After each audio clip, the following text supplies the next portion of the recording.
सादर वंदन। दधाना कर पद्माभ्याम अक्षमाला कमंडल देवी प्रसीदतु मयि ब्रह्मचारिण्यनुत्तमा।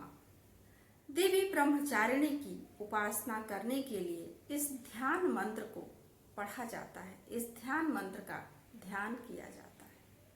देवी ब्रह्मचारिणी अर्थात नव दुर्गाओं में द्वितीय रूप की उपासना ब्रह्मचारिणी के रूप में की जाती है।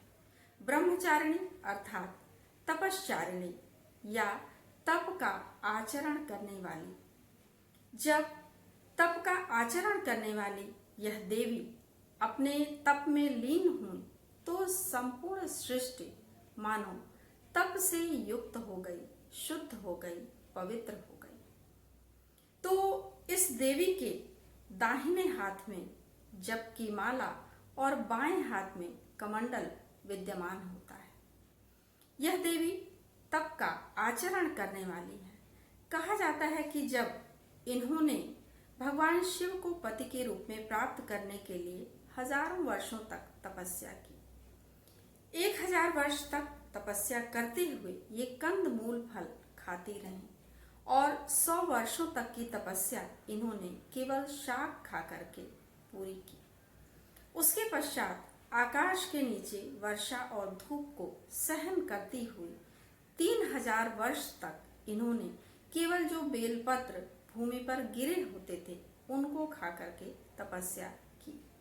एक समय ऐसा भी आया जब इन्होंने उन बेलपत्रों को खाना भी छोड़ दिया और उस समय पत्ते भी न खाने के कारण इनका नाम अपर्णा पड़ा।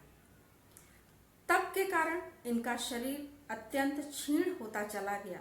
माँ ने जब इनको देखा तो उनके मुख से ओ माँ शब्द निकला, अर्थात अरे नहीं।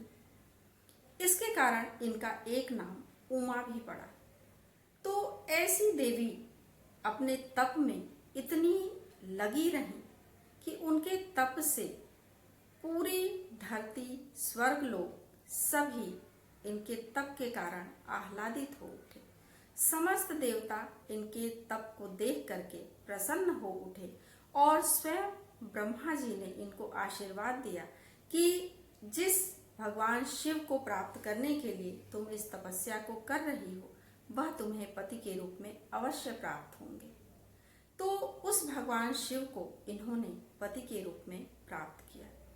ऐसी देवी की उपासना नवरात्रों के दूसरे दिन की जाती है, जिससे कि साधक अपने हर तरह की सिद्धि को प्राप्त कर सकता है, चाहे वो सदाचार हो, संयम हो, तप हो, किसी भी तरह के सात्विक मन को प्राप्त करने के लिए इस देवी की आराधना, उपासना अगर की जाती है तो साधक को यथोचित फल की प्राप्ति होती है। तो स्वाधिष्ठान चक्र में अपने मन को रखकर अगर इनकी उपासना की जाए तो साधक इस उपासना के फलस्वरूप बड़े ही शुद्ध एवं सात्विक मन वाला हो जाता है और उसे अपनी उपासना का प्रतिफल अवश्य मिलता है। तो ऐसी देवी दुर्गा के इस रूप की उपासना हम ब्रह्मचारिणी के रूप में करते हैं और इनसे सदाचार, संयम, सात्विकता, शुद्ध मन मतलब हर तरह की पवित्रता को प्राप्त कर सकते हैं। तो कोटिशः नमन है ऐसी माँ ब्रह्मचारिणी को।